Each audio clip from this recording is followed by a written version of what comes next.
और खबर राजधानी रायपुर से, जहां राज्यसभा चुनाव में अब सियासी सरगर्मी बढ़ गई है। राज्यसभा चुनाव को लेकर हलचल तेज हो गई है। केंद्रीय नेतृत्व अंतिम फैसला करेंगे। 26 फरवरी से नामांकन शुरू होगा। 5 मार्च को नामांकन की आखिरी तारीख होगी और अब तक किसी ने कोई भी पर्चा नहीं भरा। संख्या बल से एक सीट संभव है, तो जीत के लिए 31 प्रथम विरता मत कांग्रेस से नामों पर मंथन किया जा रहा है, तो बीजेपी का स्थानीय चेहरे पर फोकस रखा गया है। तो राज्यसभा चुनाव को लेकर अब छत्तीसगढ़ में सियासी सरगर्मी बढ़ गई है। राज्यसभा चुनाव को लेकर हलचल तेज हो गई है। केंद्रीय नेतृत्व अंतिम फैसला अब करेगा। बता दें कि 26 फरवरी से नामांकन शुरू हो गया है। 5 मार्च को नामांकन की आखिरी तारीख है, लेकिन अब तक किसी ने भी नामांकन नहीं भरा है।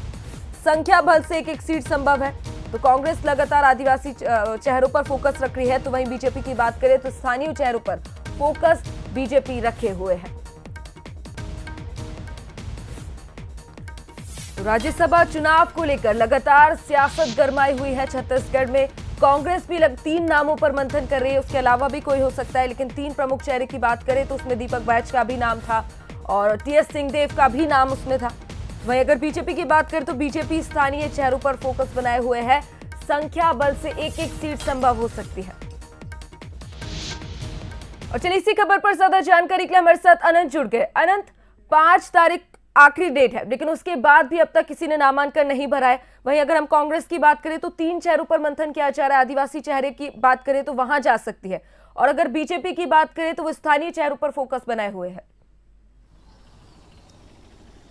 बिल्कुल, देखिए, राज्यसभा को लेकर राजनीतिक हलचलें काफ़ी तेज हो चुकी हैं और जिस तरीके से 5 तारीख नामांकन की आखिरी तारीख है और ऐसे में दोनों ही पार्टियों की तरफ से कोई भी प्रत्याशियों के नाम अब तक सामने नहीं लाए गए हैं, लेकिन कहा यह जा रहा है कि संभवतः आज या कल में दोनों ही पार्टियों की तरफ से जो प्रत्याशी हैं उनके नाम संभवतः लाए जा सकते हैं, या फिर कहा यह जा रहा है कि होली के पहले नामों का ऐलान किया जा सकता है। जिस तरीके से देखिए, अगर कांग्रेस की बात करें तो छत्तीसगढ़ की अगर बात करते हैं तो आदिवासी बाहुल क्षेत्र है, तो आदिवासी चेहरे को इस बार राज्यसभा में भेजने की संभावना जो है वो कांग्रेस में देखने को मिल रही है। जिस तरीके से दीपक बैज हैं, फूलोदेवी नेताम हैं, इसके अलावा अगर बात करें तो पूर्व डिप्टी सीएम टीएस सिंहदेव का भी नाम इस पर चलता हुआ नजर आ रहा है। लेकिन वहीं अगर बात करें भारतीय जनता पार्टी की, तो स्थानीय नेताओं को राज्यसभा भेजने की बात लगातार की जा रही है, क्योंकि जिस तरीके से देखा जाए, मुख्यमंत्री विष्णुदेव साय का कल बयान आया था, उन्होंने स्थानीय लोगों को राज्यसभा में भेजने की बात कही थी। अब देखना होगा, स्थानीय की लड़ाई भी लगातार देखने को मिल रही है, क्योंकि जिस तरीके से अगर बात करें तो वर्तमान में जो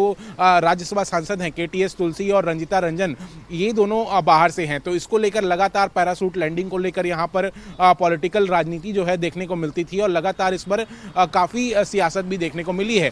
इस बार दोनों ही पार्टियों की तरफ से स्थानीय नेताओं को राज्यसभा भेजने की तैयारी कर रही है, लेकिन देखिए, आखिरी फैसला जो होगा वो हाईकमान लेगा, चाहे भारतीय जनता पार्टी की बात करें चाहे कांग्रेस पार्टी की बात करें। अब देखना होगा किन किन लोगों को राज्यसभा के लिए भेजने की बात कही जा रही है, उसमें किसका नाम जो है वो तय होता हुआ नजर आता है, क्योंकि इस बार जंग जो है वो स्थानीय बनाम बाहरी का चलता हुआ नजर आ रहा है। पैरासूट लैंडिंग ना हो, इसके लिए छत्तीसगढ़ के भी जो लोग हैं वो कोशिश करते हुए नजर आ रहे हैं।